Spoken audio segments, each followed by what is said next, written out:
दक्षिण भारत का प्रारंभिक इतिहास के इस क्षेत्र के लोगों और राज्यों के बारे में हमें जो प्राचीनतम उल्लेख मिले हैं वे 3 रूपों में सुरक्षित हैं: अशोक के शिलालेखों, संगम साहित्य और मेगस्थनीज विवरणों में। अशोक के दूसरे और 13वें शिलालेख में चोल, प्राज्ञ, सत्यपुत्र जोड़, केरपुत्र और तापनी के दक्षिणी राज्यों का उल्लेख मिलता है।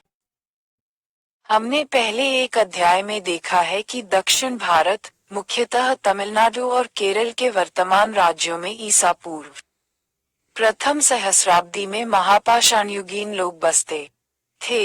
इस अध्याय में हम महापाषाण युग से लगभग सन 300 ई तक की अवधि के दक्षिण भारत के इतिहास की जानकारी प्राप्त करेंगे। दक्षिण भारत का महापाषाण युग। महापाषाणयुगीन संस्कृति मुख्यतः अपनी शवाधान प्रथा के लिए जानी जाती है। उन शवाधानों को महापाषाण मेगालिथ का नाम दिया गया है, तब भी जबकि बड़े पत्थरों का इनसे कोई संबंध नहीं है। इन शवाधानों की निशानी है बहुत बड़ी संख्या में लोहे के औजार और काले तथा लाल रंग के मिट्टी के बर्तन।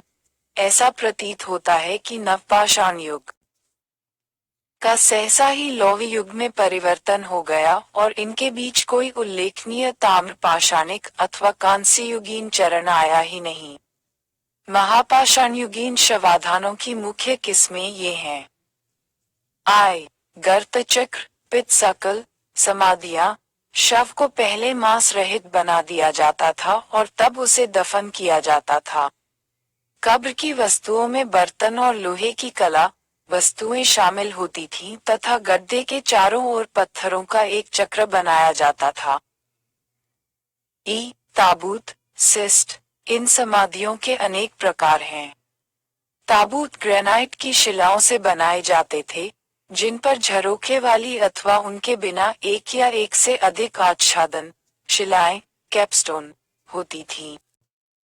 छत्रशिला आकृति 16.1 महापाषाणयुगीन शवाधानों के नमूने।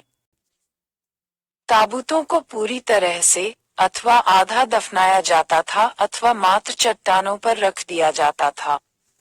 इनमें एक अथवा एक से अधिक शव हो सकते थे। ताबूतों के चारों ओर पत्थरों के एक अथवा एक से अधिक चक्र होते थे। लेटराइट कक्ष चैम्बर। मालाबार में ग्रेनाइट शिलाओं के स्थान पर लेटराइट में खुदे समाधियों के कक्ष मिले हैं। पंक्तिबद्ध दीर्घाश्म स्तंभ। मेनहिर, गुलबर्गा जिले में और हैदराबाद के दक्षिण में बहुत बड़ी संख्या में वर्गाकार अथवा विकर्ण के रूप में लगाए गए खड़े पत्थर मेनहिर पाए गए हैं, जिनकी ऊंचाई 2 से 6 मीटर तक है, लेकिन कश्मीर में मेनहिर अर्ध गोलाकार रूप में लगाए गए हैं। सैक्रोफेगस, मिट्टी टेराकोटा के बने इन पाएदार कलशों के ऊपर कई बार पशुओं के सिर लगे मिले हैं, लेकिन ये कलश आम रिवाज में नहीं थे। अस्थि कलश। मांस हटाई गई अस्थियों को कलशों में दफन करने की प्रथागत नवपाषाण युग से प्राप्त विरासत प्रतीत होती है। इन पर आच्छादन शिलाएं लगाई हुई मिली हैं अथवा इनके चारों ओर पत्थरों के चक्र बने हुए हैं। इन अस्थि कलशों की संख्या पूर्वी तट पर अधिक पाई गई है। निस्संदेह महापाषाण युग में निर्मित वस्तुएं अनेक रूपों की हैं, लेकिन आमतौर पर ये काले और लाल रंग के बर्तनों और विशिष्ट प्रकार के लोहे के औजारों के रूप में पाई गई हैं। भारत के संपूर्ण प्रायद्वीपीय आकृति 16.2 महापाषाणयुगीन औजार भाग में इनमें एक आश्चर्यजनक एकरूपता पाई जाती है। मिट्टी के बर्तनों में शंकु आकार वाले अथवा लूप वाले ढक्कन, नौतली गुलदस्ते, साधार कटोरे, टोंटीदार तश्तरियां विशेष रूप से पाई जाती हैं। लोहे के उपकरणों में मुख्य किस्में ये हैं: आड़ी पट्टी वाली कुल्हाड़ियां, दराती, तिपाया, त्रिशूल, बल्लमों के सिरे, तलवारें, दीपों की खूंटियां, बाणों के सिरे और दीप, घोड़े के सास के हिस्से और घंटियां भी आमतौर पर पाई जाती हैं। कभी कभी महापाषाण युग के अवशेषों के साथ इंद्रगोप, कार्नेलियन के रेखित मनके, स्वर्ण आभूषण और तांबे तथा पत्थर की विविध प्रकार की वस्तुएं भी पाई जाती हैं। हमारी वर्तमान जानकारी के अनुसार ऐसा प्रतीत होता है कि इन महापाषाणीय स्मारकों से भले ही उनका बाहरी आकार तथा अंतर्वस्तु कुछ भी हो, न केवल लौह युग के प्रारंभ होने के समय का अर्थात भारत के इतिहास के उस काल का पता चलता है जब लोहे के औजारों और शस्त्रों का इस्तेमाल आमतौर पर होने लगा था, बल्कि इनसे उस समय का भी पता चलता है जब से काल निर्धारित साहित्य उपलब्ध होना शुरू हो जाता है। इस प्रकार एक तरह से इन महापाषाणों के साथ हमारा प्रागैतिहासिक युग समाप्त हो जाता है और ऐतिहासिक युग प्रारंभ होता है। यद्यपि यह बात काफी हद तक सही है, किंतु अभी भी हमें इस बात की बहुत कम जानकारी है कि महापाषाण युग के लोग कैसे रहते थे, क्योंकि ऐसे किसी स्थल की खुदाई नहीं हुई है।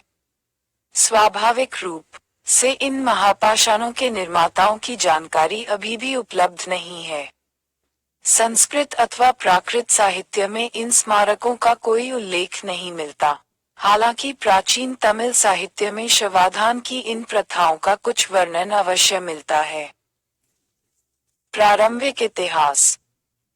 इस क्षेत्र के लोगों और राज्यों के बारे में हमें जो सबसे प्राचीन विवरण उपलब्ध होते हैं, वे 3 रूपों में अर्थात अशोक के शिलालेखों, संगम साहित्य और मेगस्थनीज के वृत्तांतों में सुरक्षित हैं।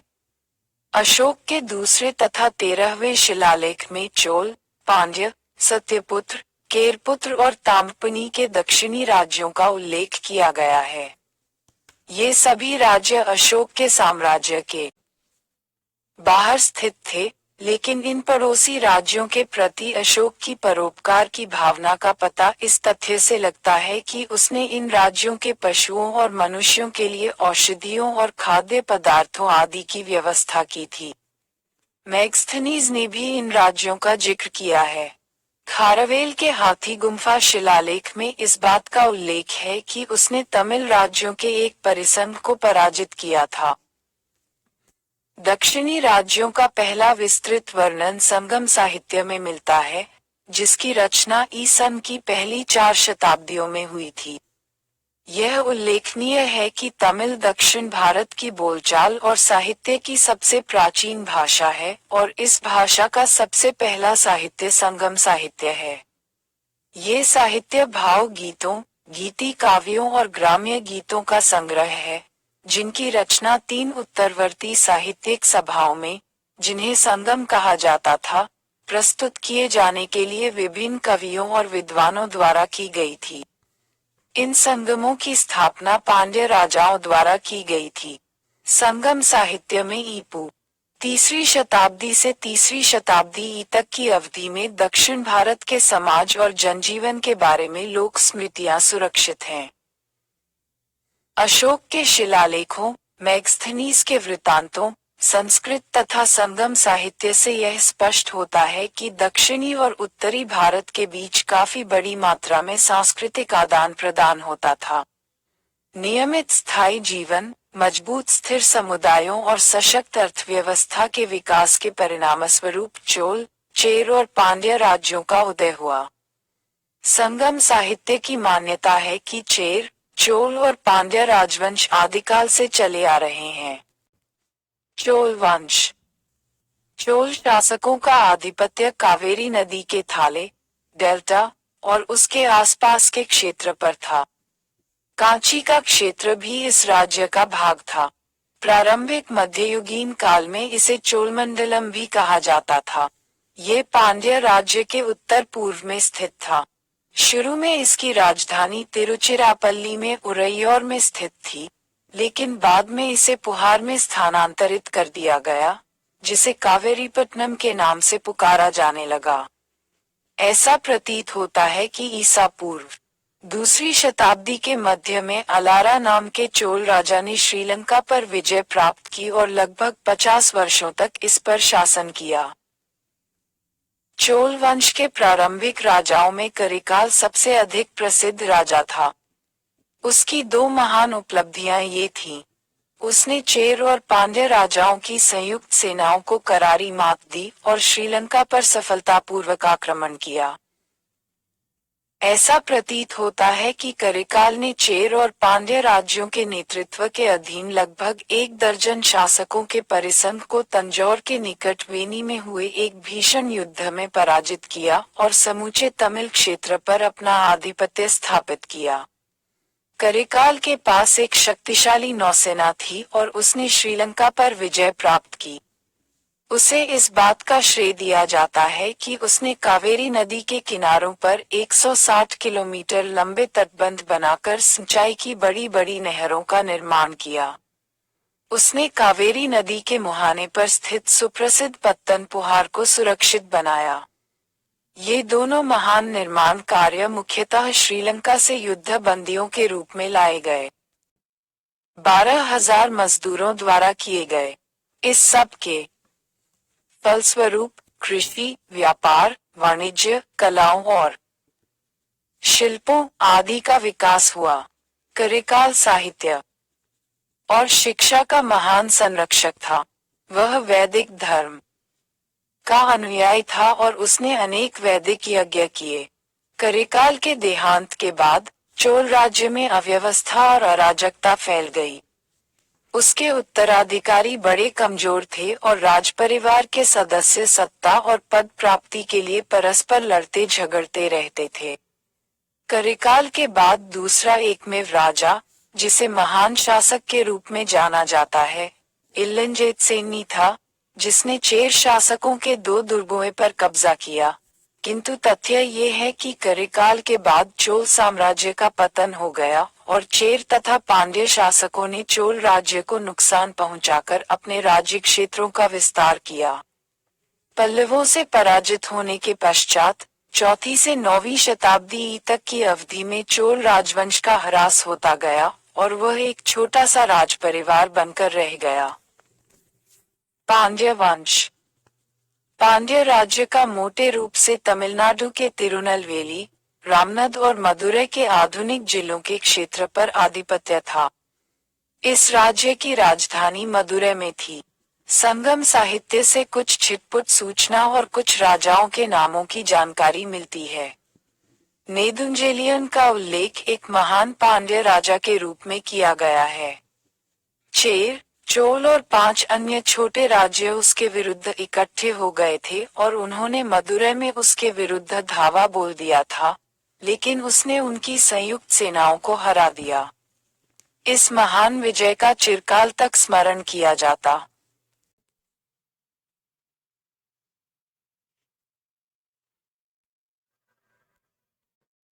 संगम युग।